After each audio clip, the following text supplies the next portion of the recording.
Long Story Short is a new Netflix miniseries created by Raphael Bob-Waksberg, the same person responsible for creating BoJack Horseman, one of Netflix's most respected animated series. With BoJack Horseman being a really well-crafted, well-written story with gritty humor, I was interested and excited when words were circling on Raphael's next big project titled Long Story Short. What got me most interested was how, unlike BoJack Horseman, the new series was going to be centered around a dysfunctional Jewish family, with the siblings of Avi, Youre, and Yoshi taking center stage. But this came with a twist, as we're actually seeing a series of events from different time periods within the children's lives. And that's definitely what makes the show more unique than the average family comedic sitcom. The way they told their story through different segments of time periods within each family member was actually well executed. We don't see a traditional linear storytelling that most other cartoons and live action take. I made sure to not watch any reviews here on YouTube and try to go at it with a blank mind with no spoilers, so I can fully immerse myself for what the show has for me. And I think that's the best decision I could have had when it comes to the creation of this video. I made a community post asking if you guys saw Long Story Short, and it seems like no one gave this show a good try. Maybe that's because you haven't heard of it and that's due to a bad advertisement on Netflix part, or maybe you're simply not interested. But don't worry, my job is to put you niggas on peak. I'll try not to cover major plot points within the show, as I explain why I like it and encourage you all who haven't seen it to go give it a try and really get to experience what the show has to offer. So with 10 episodes out and apparent season 2 already on the way, Long Story Short was able to creatively execute on a concept I never really saw before. Like BoJack, the show was able to tell a overarching story surrounding the core cast members in a way that really feels fresh and unique. They touched upon topics such as death of a loved one, emotional trauma, identity crisis, and self-loathing. And I like how simple jokes, visual gags, and character dynamics early on get shaped and built upon much later down the road, revealing something to the audience that totally throws us off guard. With an open ending that allows for more stories to be told around this family, I could definitely see this becoming a show that even after it's all said and done, videos can be created here on YouTube touching upon each characters of the main cast. It's really one of those shows who rewards the audience who truly pay attention. I'm talking about how each character says certain words, newfound dynamics, and how it foreshadows upcoming moment that completely changed what we thought was true. As I picked up subtle clues that the story was laying down, I was more amazed at the writing, and I really want to see more of this family. And for those who actually appreciate good comedy, trust me, this show absolutely delivers. Without spoiling too much of the series, I do want to talk about the characters. As mentioned before, the show follows a middle-class Jewish American family called the Schwoopers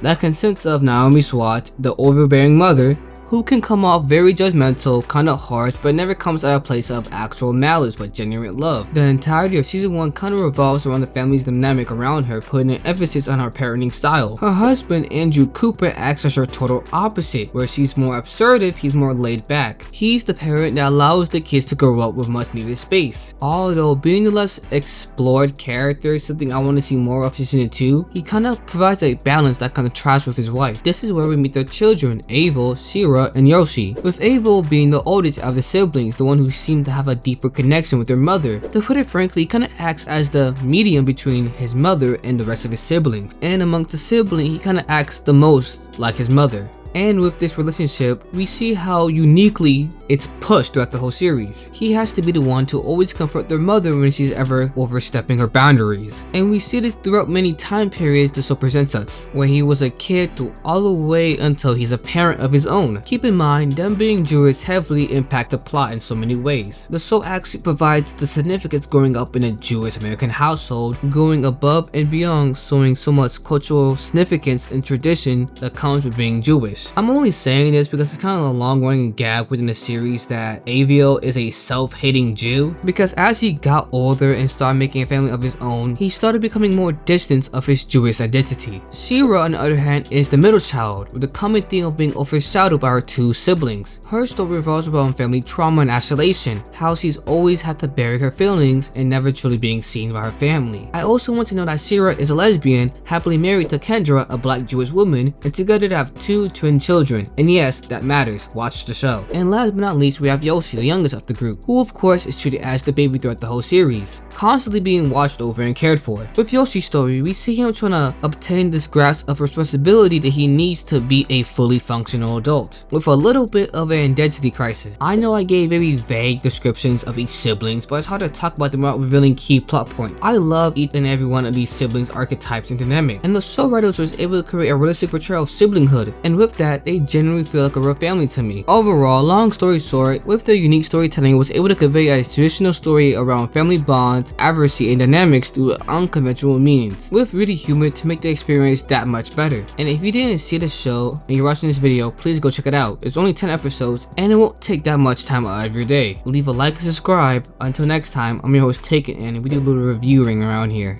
Peace out.